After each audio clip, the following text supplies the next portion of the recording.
7月养多肉，提前盖好3个被子，安全度下，叶片紧凑不黑腐。多肉度夏永远都是一个不能解决的课题，无论是绿手指还是黑手指，无论是新手还是大神，都没有自信说自己的多肉夏天会安然无恙。多肉每度过一次夏天，就相当于一次重生。重生的时候，多肉非死即伤。为了让多肉能够顺利的度夏，肉友们每个人都会拿出看家的本领。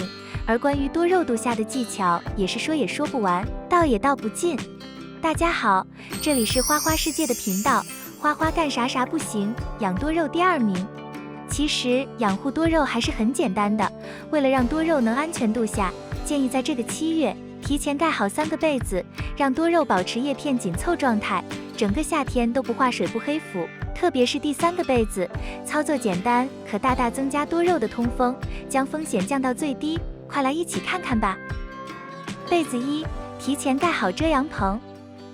进入7月之后，多肉面临的气温考验有2个，第一个就是持续上升的气温，第2个就是不稳定的梅雨季节的尾巴。想避免多肉遭受恶劣天气的考验，就必须人为控制好周围的温度。如果家里多肉数量比较多的话，不能频繁搬到室内室外，那么这个时候我们就可以提前搭设一个遮阳棚，它可以削弱阳光的强度，即使突然下大雨，也能阻挡雨水淋湿多肉，降低冷热刺激，让它顺利度夏。如果多肉数量不是特别多，那么建议把它搬到空调房。空调房的温度一般都在16至21摄氏度左右，多肉在这种温度范围内还可以正常生长，甚至汲取养分，而不会进入休眠状态。但是必须注意一个问题，每天必须保证有日晒，多肉一旦缺少阳光照射，就会出现土长的情况，即使温度控制的再好，也不能改变。各位花友不要忽视这个细节，但是日晒以散光为主，避免水分流失过快。早晨7点到11点，午间4点之后，阳光强度都不大，可以放心露养。其他时间段，数量少可以直接搬到室内或阴凉处，或打开遮阳棚。日晒时要定期选择朝向，建议在夜间调整朝向，别边晒边调整。如果家里条件不允许搭遮阳棚的，买个遮阳网，高于多肉一点，遮盖一下也是比较不错的。如果说遮阳网或者遮阳棚对你来说有难度的话，那么接下来介绍的2点操作起来非常简单，可以说只要有手就能实现了。被子2，盆面铺上铺面石。第2层被子就是在多肉的盆面上加1层铺面石，例如麦饭石、鹅卵石、砾石、直金石等。不要小看这层铺面石，它的作用可不少。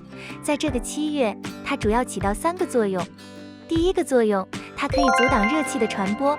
虽然我们可以通过遮阳棚来削弱阳光的强度，但是热辐射还是会折射过来，而盆土一般都是黑色的，吸热能力更强，大概率就会因此导致盆土发烫，把根系烫伤了。第2个作用，它可以固定多肉，同时增加土壤的透气性。建议给一些老桩多肉或者生长密度比较大的多肉配置土壤的时候，浅埋为主，之后在它周围加上1层直金石之类的颗粒基质，既能保证土壤疏水透气，让多肉根系更畅快呼吸空气，还能固定好多肉，避免浇水之后盆土漂浮出现移位等情况。最后一个作用就是能避免水分飞溅或蒸腾到基部叶片上，导致基部叶片过于潮湿而黑腐化水。配置土壤的时候，尽量多在土壤中加些直金石之类的颗粒土，保证土壤疏松透气。温度比较高的时候，可以在盆面加1层铺面石，增加美观性，还有利于多肉度夏。如果多肉植株比较小，例如芽插苗状态，就不要给它加铺面石了，效果很一般。被子3，垫高花盆的高度。个人建议，7月里如果想给多肉浇水，最好在它的下面浇水，通过水雾蒸腾的方法，让多肉处于一个高湿通风的生长环境。补水效果虽然没有灌根来得好，但是更安全，也不容易烂根掉叶。具体的操作方法就是垫高多肉花盆的高度，我们找一个大托盘，然后在里面放上大颗粒基质，例如鹅卵石、直金石等，然后灌上水，水不用太高，淹没植株一半即可。到了夜间，生长温度和盆土温度都下降之后，我们再把一盆盆多肉放在上面，水分自动会蒸腾，让多肉的叶片吸收水雾，少部分还会进入盆孔，能吸引根系朝下生长。通过这个方式补水，这个夏天多肉基本都可以保持紧凑饱满状态。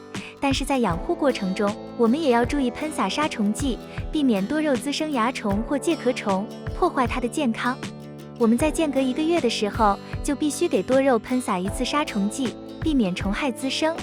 平时要注意观察多肉，并做好通风和疏剪叶片的工作，保证空气流通顺畅。如果多肉叶片萎蔫严重，必须灌根的话，浇水后一定要人为送风，加快蒸腾。总结：7月养多肉，提前盖好3被子。当温度高于28摄氏度时，打开遮阳棚，削弱阳光强度，盆面加铺面时，降低热量传递。最后垫高盆面，增加环境湿度来补水，就可以让多肉安全度下，不黑腐不化水，叶片时刻保持紧凑状态。以上就是本期的内容，如果有错误或者疏漏，欢迎指摘。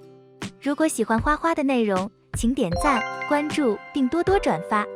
感谢观看，感谢粉丝的喜欢和支持，我们下期见。